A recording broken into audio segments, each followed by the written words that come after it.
নমস্কার বন্ধুরা, কেমন আছেন সবাই? গল্প যেখানে সত্যি চ্যানেলের আরো একটি নতুন গল্পে আবারও আপনাদের সকলকে স্বাগত জানাই। আজকে বলবো হাওড়া স্টেশনের কিছু অজানা তথ্য। অনেকেই হয়তো জানেন বা জানেন না, তাই আমাদের চ্যানেলে নতুন হলে অবশ্যই আমাদের চ্যানেলটিকে সাবস্ক্রাইব করে পাশে থাকার অনুরোধ রাখলাম। বেল আইকনটিকে প্রেস করে নেবেন যাতে পরবর্তী গল্প খুব তাড়াতাড়ি আপনাদের কাছে পৌঁছে যায় তার জন্য। আর যদি ভালো লাগে আমাদের ইনফরমেশন তাহলে একটা লাইক, একটা কমেন্ট আর একটু কাছের মানুষদের সাথে শেয়ার করবেন আমাদের তথ্যগুলো, যাতে আমরা বহু মানুষের কাছে খুব তাড়াতাড়ি পৌঁছে যেতে পারি। তো শুরু করা যাক আজকের গল্প। কম সময়ে অধিক দূরত্ব হোক বা কম খরচে এক প্রান্ত থেকে অন্য প্রান্ত ভ্রমণ, সাধারণ মানুষের প্রধান ভরসা রেল।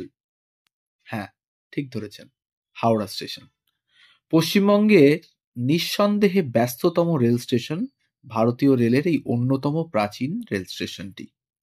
প্রতিদিন হাজার হাজার ট্রেনের যাতায়াত এই স্টেশনকে কেন্দ্র করেই। সালটা 1854। হাওড়া থেকে হুগলির উদ্দেশ্যে যাত্রা শুরু করেছিল ট্রেন। 91 মিনিটের এই যাত্রাপথই ইতিহাস লিখেছিল রেলের খাতায়। শুরু হয় হাওড়া স্টেশনের পথ চলা। আর আজ দেশের মধ্যে সর্বাধিক 23টি প্ল্যাটফর্ম রয়েছে এই স্টেশনে। দিনে 10 লক্ষেরও বেশি যাত্রীর যাতায়াত এখানে। গোটা দেশের অন্যতম ব্যস্ত রেল স্টেশন হাওড়া। স্টেশনটির পরতে পরতে ইতিহাস। বর্তমানে রোজ 450টি সাবারবান এবং 107টি দূরপাল্লার ট্রেন এখান থেকে চলাচল করে। পূর্ব রেল সূত্রে জানা যায়, ইস্ট ইন্ডিয়া কোম্পানি 1854 সালের 15ই অগস্ট থেকে এই লাইনে ট্রেন চলাচল শুরু হয়। ওই দিন ট্রেনটি যাত্রা শুরু করে হুগলির উদ্দেশ্যে।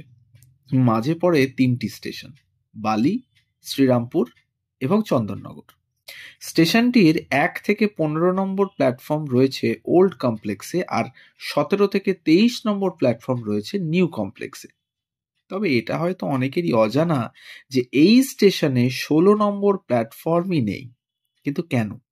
আসলে 16 নম্বর প্ল্যাটফর্মের জায়গাটিকে 0 মাইল বলা হয়। অর্থাৎ এই জায়গায় শুধু পণ্য পরিবহন করা হয়। এখানে কোনো লোকাল বা দূরপাল্লার ট্রেন ঢোকে না, শুধু জিনিসপত্র ওঠানামা করানো হয়। বলা হয় 1854 সালের 15ই আগস্ট 0 মাইল থেকেই প্রথম ট্রেন পাড়ি দিয়েছিল হুগলিতে। ঠিক ছিল সকাল 8:30 নাগাদ ট্রেনটির হাওড়া থেকে হুগলি পৌঁছবে। তারপর দুপুর 1টার মধ্যে ফিরে আসবে। তবে তা নাকি হয়নি। প্রথম দিনেই 2 ঘন্টা দেরিতে পৌঁছায় ট্রেনটি। এবং রহস্যের এখানেই শেষ নয়। শোনা যায় একটা সিস্টেম ইঞ্জিনকে ধোঁয়া ছাড়তে ছাড়তে মাঠঘাট পেরিয়ে ছুটতে দেখে অবাক হয়ে যান সকলেই। পাশাপাশি সবাই ওই ট্রেনকে আগুনের রথ নামেও ডাকতে শুরু করেন। 1905 সালে হাওড়ায় নতুন 6টা প্ল্যাটফর্ম তৈরি হয়, ফলে সংখ্যা বেড়ে হয় 7টা। 1984 সালের 15, 1992 সালে নতুন টার্মিনাল তৈরি হয় এই স্টেশনের। 2009 সালে প্ল্যাটফর্মের সংখ্যা বেড়ে হয় 23।